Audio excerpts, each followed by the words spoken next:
A call echoes.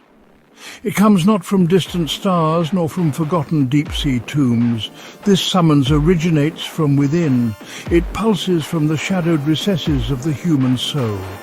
A terrible curiosity stirs. It beckons us toward the precipice of our own minds. We feel an unholy pull, a dread fascination with the darkness we carry.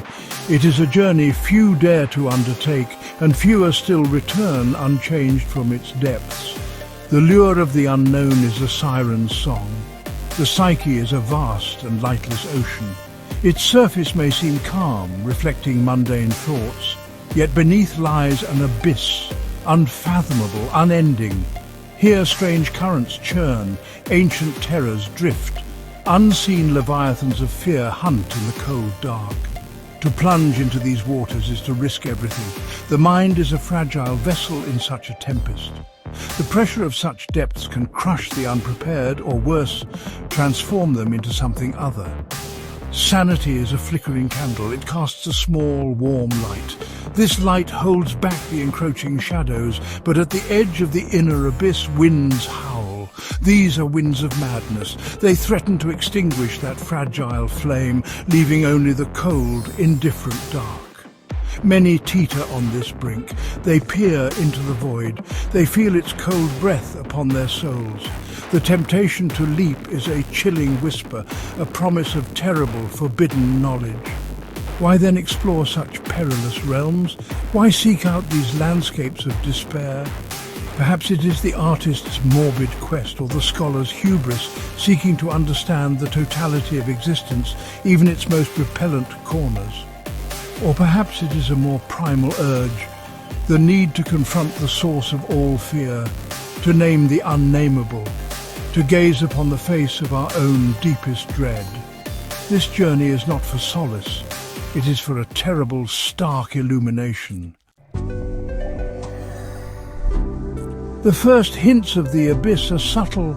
They are not sudden shocks. They are insidious whispers. They creep into moments of quietude, a fleeting image behind closed eyelids, a chilling draught in a locked room, a sense of being watched by unseen eyes. These are the outriders of a greater horror. They test the boundaries of perception. They probe the cracks in our reality. The mind dismisses them as tricks of light or fatigue. It seeks mundane explanations for the unearthly. These whispers awaken primal fears, the fear of the dark, vast and engulfing, the fear of isolation, adrift in an uncaring cosmos, the fear of the unknown, lurking just beyond the firelight. These are not learned anxieties, they are embedded deep within our ancient brain. They are the legacy of eons spent cowering, hiding from predators both real and imagined. The abyss taps into this ancient reservoir. It amplifies these echoes of ancestral terror, making them fresh, making them immediate. This is an ancient dread we carry. It is a burden passed down through generations, encoded in our very being. The nightmares of our forebears live on. They sleep fitfully within our subconscious, waiting for a signal, waiting for the right conditions to awaken. The realms of inner horror are built upon this foundation, a bedrock of inherited terrors. Each mind resonates with these old fears, each psyche a potential gateway for their return. They're a part of us we cannot excise. The subconscious mind is a crypt. It holds all that we have buried. Forgotten traumas, repressed desires, unspeakable thoughts. These are the sleeping terrors. The abyss is where these entities stir. They begin to move in the darkness. Their forms are indistinct at first, their murmurs barely audible, but their presence grows. It becomes a palpable weight, a chilling certainty that something terrible is awakening, something that knows our deepest secrets and our most fragile vulnerabilities. From the deeper chasms, entities emerge. They are the sculptors of madness. Their forms defy human comprehension. Some are amorphous, shifting, protean masses of living shadow. They writhe with an unnatural, unholy life. Their surfaces glisten with nameless ichors. Other beings possess a nightmarish geometry and sear the eyes, dimensions that twist the mind. They move in ways that break the laws of our perceived reality. Their very sight is an assault on reason, a harbinger of cognitive collapse. These abominations exude a palpable aura of dread. A stench of decay and cosmic antiquity clings to them. It is a smell that speaks of ancient graves and of worlds long dead. Unearthly sounds accompany their presence, sometimes a low, guttural slurping or a high-pitched, ululating cry that pierces the soul. At other times a profound, unnatural silence, a void where sound itself seems to die. To perceive them is to feel the foundations of sanity begin to crumble, into dust, into nothingness. Their touch, if one could call it that, is a violation. It is not merely physical.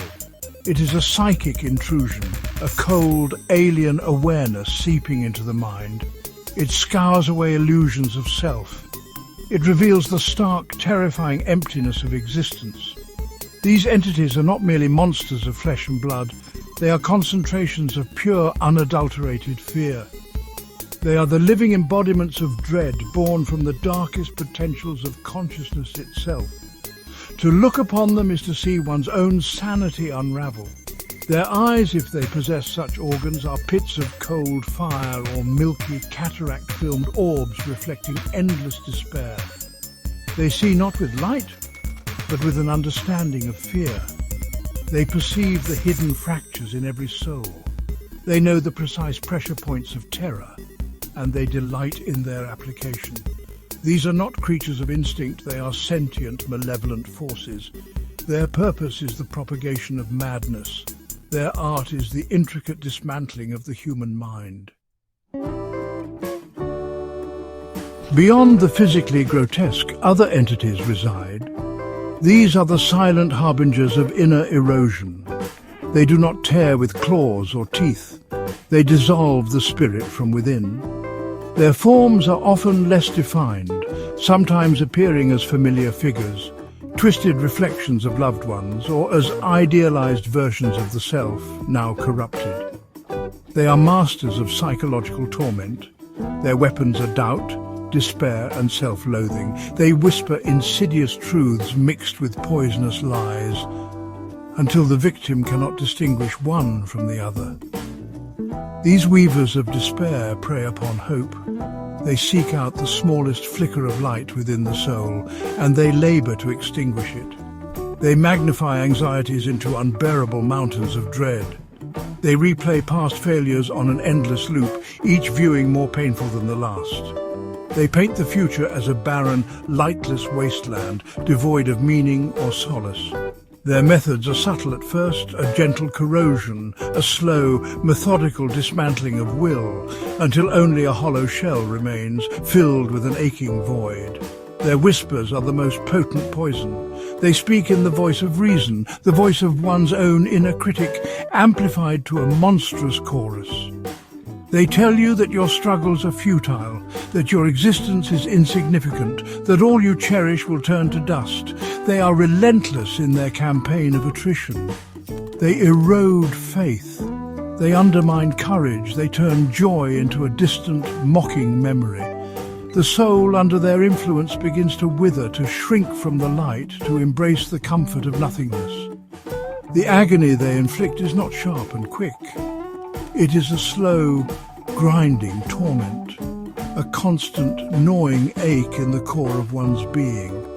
It is the pain of watching oneself disintegrate piece by piece until the very essence of who you are is lost. These entities do not seek to kill the body. They seek to annihilate the soul, to leave behind a conscious husk, aware of its own damnation, forever trapped in a cycle of regret and self-recrimination. This is their cruel, enduring victory.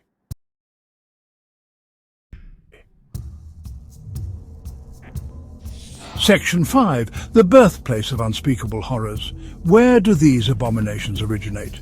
They are not invaders from distant galaxies, nor are they demons from some mythological hell. Their birthplace is far more intimate, far more terrifying. They are spawned from the fertile darkness of the human condition itself.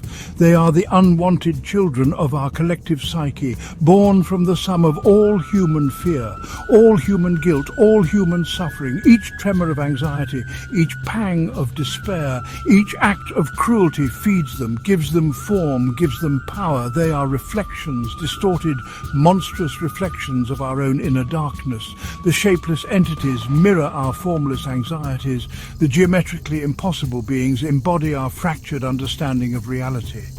The psychological tormentors are projections of our own self-doubt and our capacity for cruelty. They are us, stripped of all pretense, all illusion of civility. They are the raw, primal essence of what we dread most within ourselves. Thus, they hold a terrible power over us, for they know us intimately. They are bone of our bone. Their genesis is a continuous, cyclical process.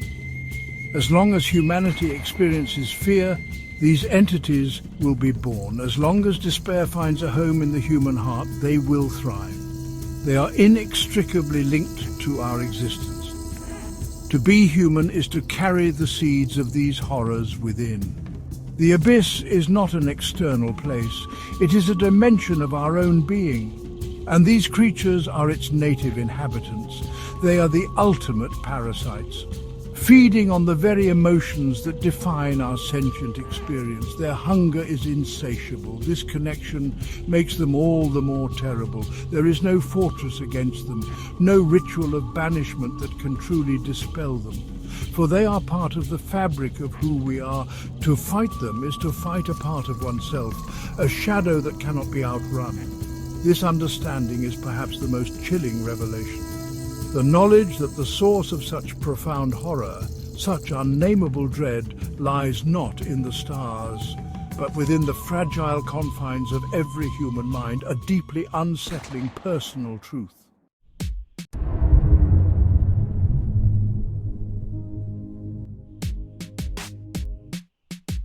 Section 6. Landscapes of Eternal Night. The realms these entities inhabit are as horrifying as their forms. These are not physical places one can map. They are landscapes of the soul, twisted into expressions of ultimate despair. Imagine cities of cyclopean architecture, built from sorrow and madness. Their geometries shift and writhe. Their angles are impossible. Their streets are endless, repeating labyrinths, leading only to further confusion and deeper dread. The very air is thick, heavy with unspoken anguish and the silence of forgotten screams. Vast, barren plains stretch under a bruised, lightless sky. Here, the ground is littered with the detritus of broken dreams and shattered hopes. Twisted, petrified trees claw at the oppressive heavens, their branches like skeletal fingers reaching for a light that will never come. Rivers of black, viscous fluid flow sluggishly, murmuring with the voices of the lost. Their currents pull towards abysses of even greater despair. Cold winds sweep across these desolate expanses, carrying whispers of eternal regret and the chill of absolute loneliness.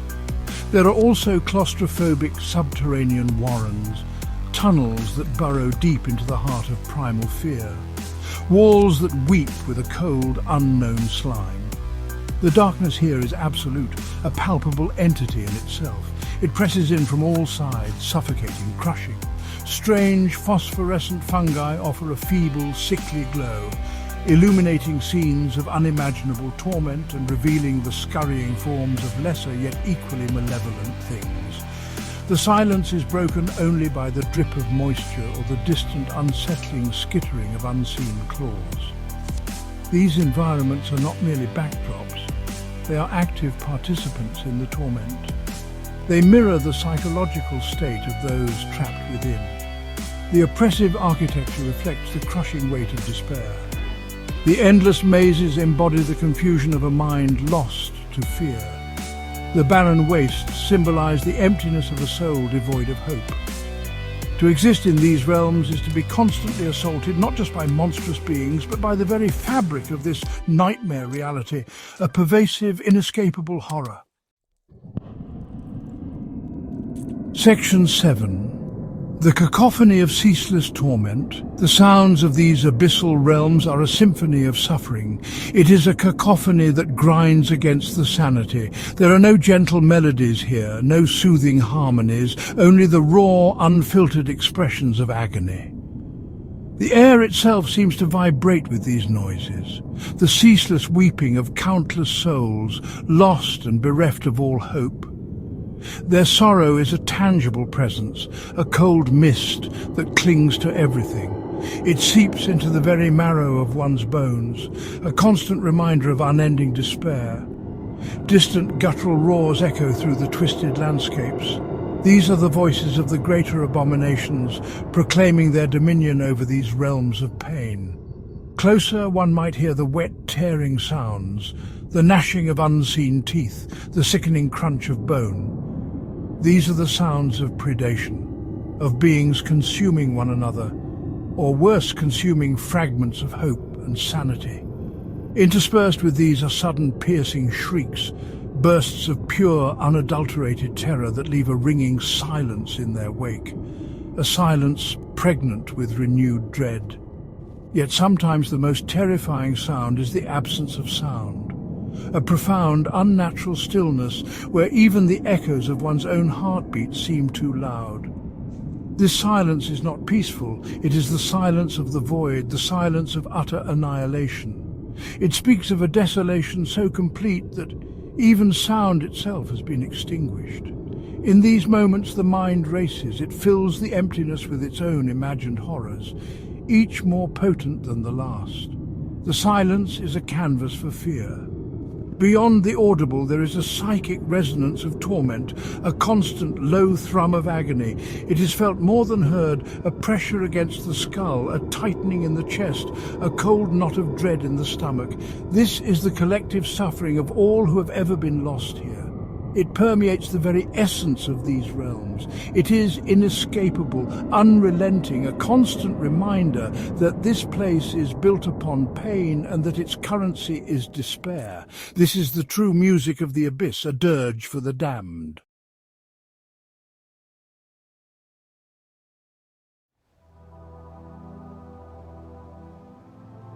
Section 8. The Crumbling Bastions of Will. In these horrific expanses, the will to resist is a fragile thing. It is a flickering ember against a raging storm. The human spirit, though resilient, has its limits. Faced with such unrelenting terror, such profound despair, the bastions of will begin to crumble. Doubt is the first crack in the defences, the insidious whisper that asks, "What is the point? Why endure this endless suffering?" This question, once voiced, begins to eat away at the foundations of resolve, slowly, inexorably. The constant assault of monstrous forms and nightmarish landscapes erodes courage. Each encounter with an abomination chips away at sanity. Each glimpse of the hopeless void weakens the spirit. Hope, the fuel of resistance, dwindles. It is starved by the pervasive atmosphere of despair, replaced by a leaden apathy, a weary resignation to the inevitable. The struggle becomes a burden too heavy to bear. The desire for an end, any end, begins to take root, even if that end is annihilation or assimilation into the horror. Memory itself becomes a torment. Recollections of light, of joy, of love, these become sources of exquisite pain, for they highlight the stark contrast with the present damnation. The entities of these realms are adept at twisting such memories, turning cherished moments into grotesque parodies, until even the past offers no solace, only further evidence of what has been lost. This erosion of personal history accelerates the collapse of self. The individual identity begins to dissolve, lost in the overwhelming tide of dread. Ultimately, for many, resistance proves futile. The mind breaks, or the spirit simply gives out. Some succumb to madness, becoming gibbering, mindless things. Others are absorbed into the fabric of the nightmare, their forms twisted, their consciousness merged with the suffering collective. A few, perhaps the most wretched, retain a sliver of awareness. condemned to observe their own eternal torment, witnesses to their own damnation. The struggle against the abyss is often a prelude to an inevitable horrifying surrender.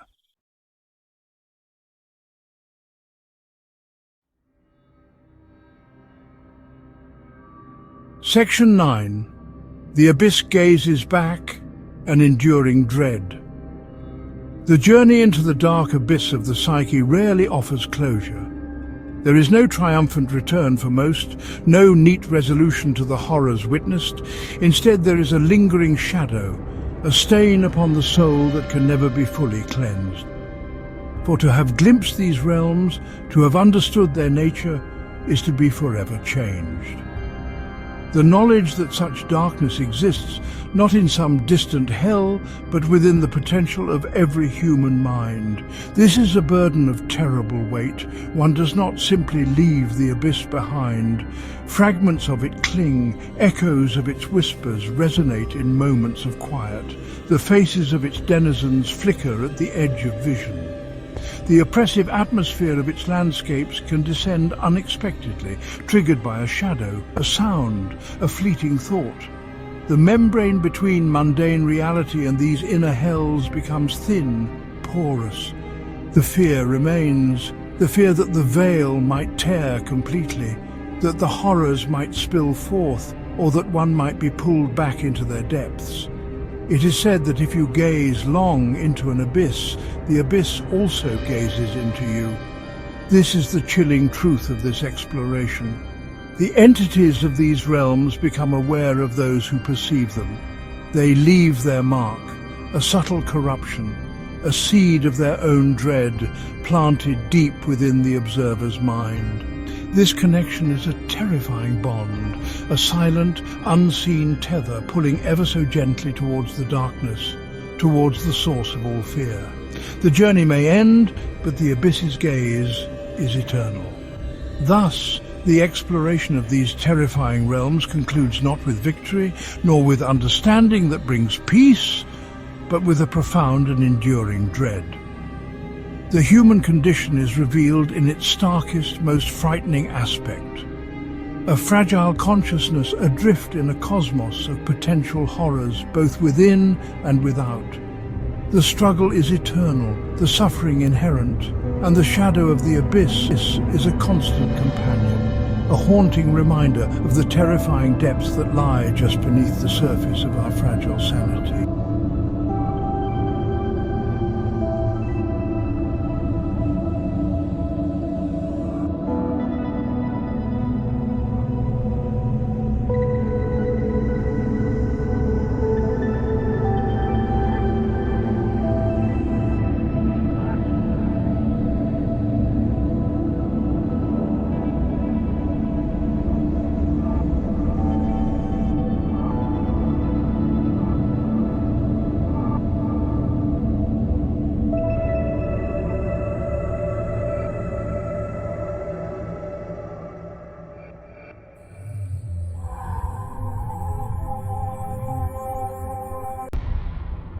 Mm-hmm.